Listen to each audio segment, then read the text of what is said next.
Hey guys, you're back with Steph and Dennis, and today it's just me, Steph, here because I'm going to be talking to you all about my bank account setup. I'm going to be covering all my different accounts today, from my checking account to my savings account to both of my investment accounts and everything in between that I use as well. Now, this is mostly just to share a peek into exactly what I do and how everything flows together, basically what my overall banking system is like.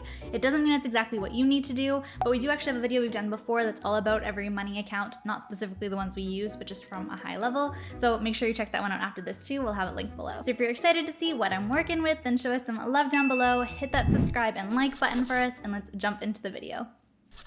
So let's kick it off by talking about bank account number one, which is the checking account. Now, I've only ever had a checking account with one bank pretty much since I was born, which is TD Bank. It's the bank that I originally had my checking, savings, and investing accounts with.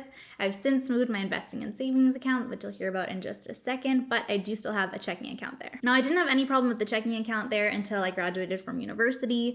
Even then, I wouldn't say it was too big of a problem. Basically, both Dan and I figured out that the minimum balance when you change from a student account to just a regular account is that there's now a minimum balance of $4,000. Now, we did a video a long time ago, pretty much when we first kicked off our channel, I think back in 2019.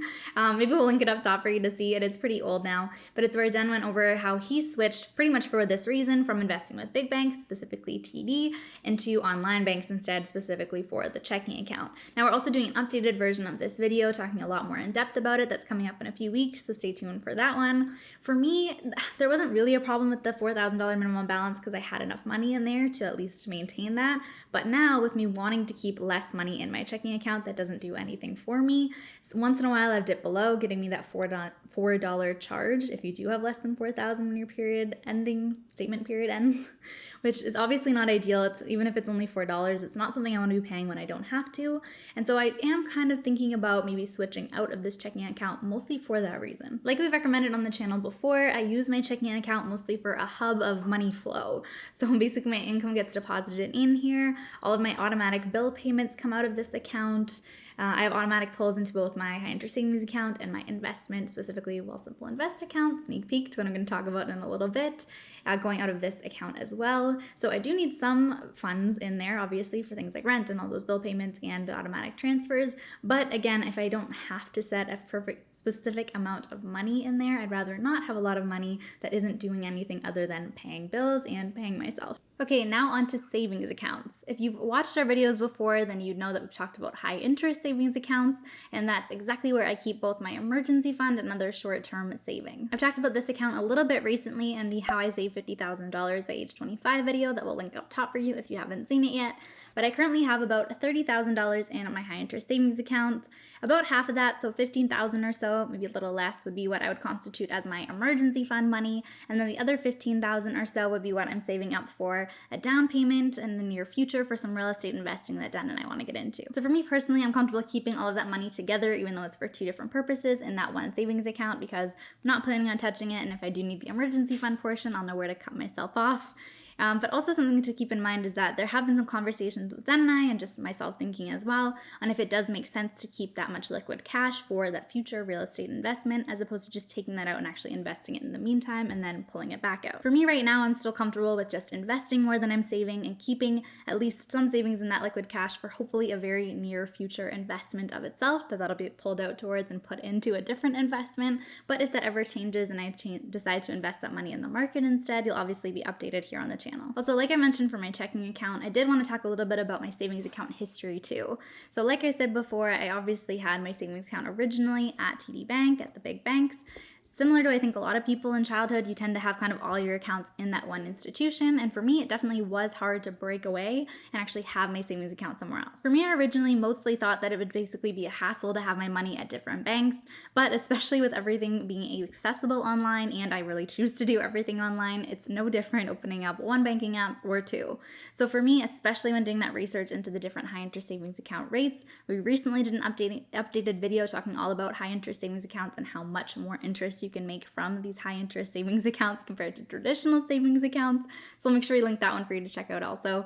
But it is something that I highly recommend you doing, especially to keep something like your emergency fund in that you're not planning on touching. You might as well earn some interest on it. Okay, so the next piece to talk about is investing. So I started investing right after I graduated from university. I went and opened up a TFSA account at the same bank that I'd been banking with my whole life up until that point, TD Bank, and I started investing $25 per month into my TFSA. It was definitely a very slow, low dollar value, and also an educated start. So basically, I didn't really know what I was doing at all other than the fact that I should be investing, and I basically just continued to do that, investing $25 per month for about a year or so. I think it was a little over a year and a half, until I eventually switched into using their TDE series instead. And also during that switch, I went from, like I said before, investing $25 per month, now up to $250 per month. Now, I definitely could have afforded to invest more even at that time, but I thought that that was a huge jump up in dollar value, so that's what I went with at the time. I don't remember, I definitely had a budget, but I think, again, I could have actually afforded to do more. For some reason, I settled on $250. Now, if you've seen any of our past videos on investing, you know that as of the very beginning of 2021, back in January, I started investing with Wealthsimple instead.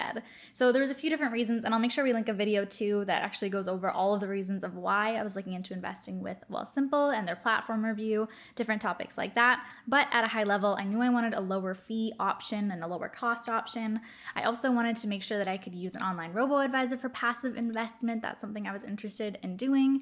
And I also wanted a really easy, accessible, and easy to understand user interface that made it really simple and laid out well for me. I will say when I was investing with TDE series, I didn't find it very user-friendly on the site. Actually, actioning things wasn't too hard once you knew what you had to do, but figuring out what I had to do was a little bit tougher, and it also just didn't look as nice and visually appealing to understand what was going on in my account. So currently I have both a Wealthsimple Invest and a Wealthsimple Trade account. On the Wealthsimple Invest side, which is the passive investments robo-advisor, I invest $1,000 per month into my TFSA. That's what I'm focusing on maxing out right now. And I also have what's called a growth portfolio. So it's more on the risky side and actually invest in more equities. Now, like I mentioned, I also have a Wealthsimple Trade account. This one I use for more active investing. It's where I actually select single stocks and companies to invest in.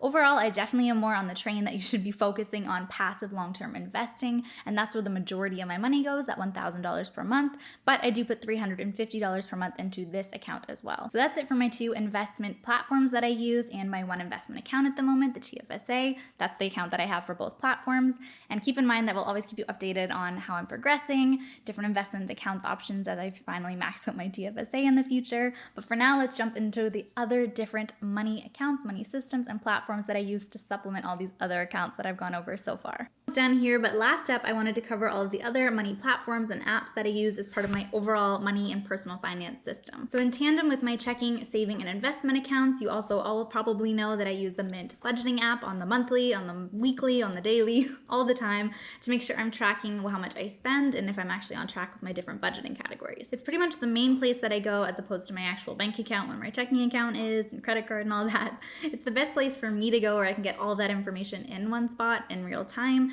and see how my spending is going. Now, if I actually look back and see any time that I've been the most off track of my budget and have been overspending or anything like that, it's typically when I'm not checking in and holding myself accountable with my Mint budgeting app, which there's no real excuse for. It's a pretty easy thing to look into. It's on my phone, it's accessible, so it's obviously me playing myself basically if I'm not checking in on it enough. Now, the last one I wanted to mention is a new, or at least new to me, platform that I've been trying out.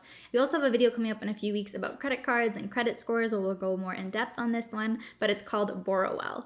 We actually got a comment a few months back now probably, from one of our subscribers or viewers who asked us if we use Borrowell, and at the time we hadn't actually heard of it much, or at least not in depth, and we hadn't tried it out for ourselves. So I did go ahead and check it out, and it's what I've been using to check my credit score for free. That's another nice addition to the overall money system. I like that I can use Mint to stay up to date on what I'm spending and saving and my budgeting goals, and then Borrowell to actually see on the credit side of things how my score is tracking. So overall, those are the two main apps that I use in addition to all my different bank accounts. All right, everyone, that is a wrap for this video. I hope you like seeing literally all of my different bank accounts, how I use them, and how my overall money system comes together. As always, if you have any questions, thoughts, or feedback, drop them in the comments below for us.